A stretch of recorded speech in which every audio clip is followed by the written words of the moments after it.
Leksimizi davamlaştırmaz hürmetlik vatandaş. Endiki mavzumunda. Tayvan boğazıda Cumhuriyet Kompartiya gayri hareket kılışkı başıldı. Anlaşlağa qaraganda can zemin guruya harbiyler arqılıq ordine qıstaşqı başladı.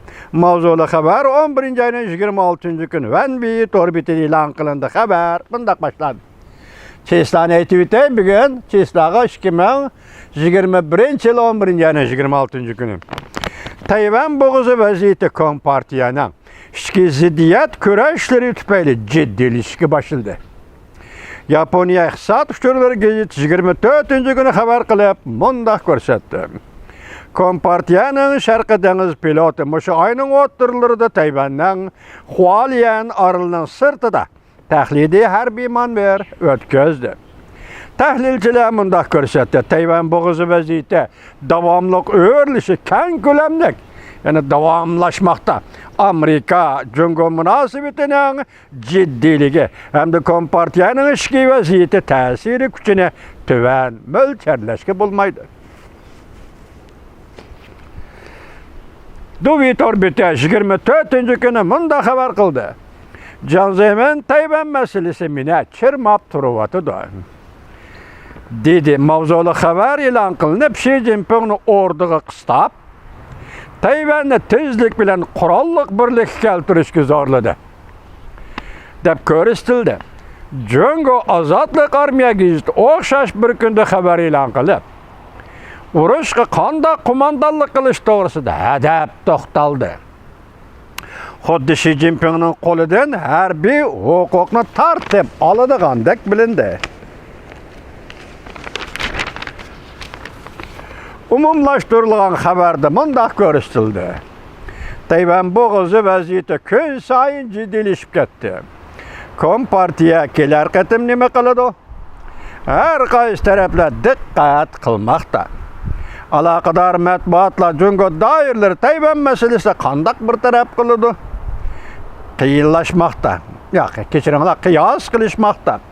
Şundaq Duvi torbitinin 24. günüdeki haberde şu nersini bilip elişki boludu ki Cumhuriyet Kompartiyasının işki kısmında Xi Jinping'e karıştırdıgan güçte. Uruş kılış cihatti Xi Jinping'e besim işletmekte. Can zeminin kurallık birlik keltiriş doğrusudaki gapları qayta tilgı elindi. Maqalada can zeminin Tayvan doğrusunda iki qatam ifade bildirganligi tilgı elindi. Can zemin ayrım aldı eğer bazı harbiy hareket kılıdığan kılmaydıgan bolsak kollandıgan bolsak keçiringlar eğer biz harbiy hareket kollandıgan bolsak qancha baldır bolsa shuncha yaxshi kechiktirmasligimiz lazım dedi. Aksice 6. umum yig'inning qarori da tarixiy qarorda Xi Jinping Tayvan meselesini kamdan kam tilga aldı. Kurallık birlik keltirimiz degan so'zdan tilga olmadı. Kamdan kam tilga aldı, lekin kurallık birlik keltirimiz degan so'zni 6. umum yig'inning tarixiy qarorida Reis Xi Jinping tilga olmadı. Mushundaq ahvol ostida Duvi torbiti mundaq hisobladi. Xi Jinping'e qarıştırıvatgan kişiler harbiylar içinde ittifaqlashishga başladı.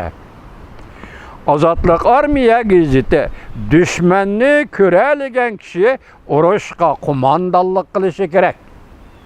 Mavzuluk maqala e'lon qilib maqalada harbiylarga kumandanlık qilish huquqini oldingi safga topshirib berish lazım deb ko'rsatildi.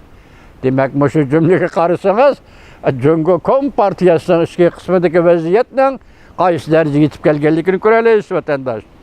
Nima deydi? Mavzuluk maqalada harbiylarga kumandanlık qilish huquqini oldingi safga topshirish lazım deyildi. Kim harbiy ishlar kumandanlık qiladi? Bu siyaset meselesi. Hayat mamatlık mesele, halkılık meseledir. Bu mavzuluk maqalaning Azatlık armiya gazetida e'lon qilinishi intayin sezgör dikkat çekmekte. Bundaq maqalalar 25. günden başlap yana uda e'lon qilinishga başladı.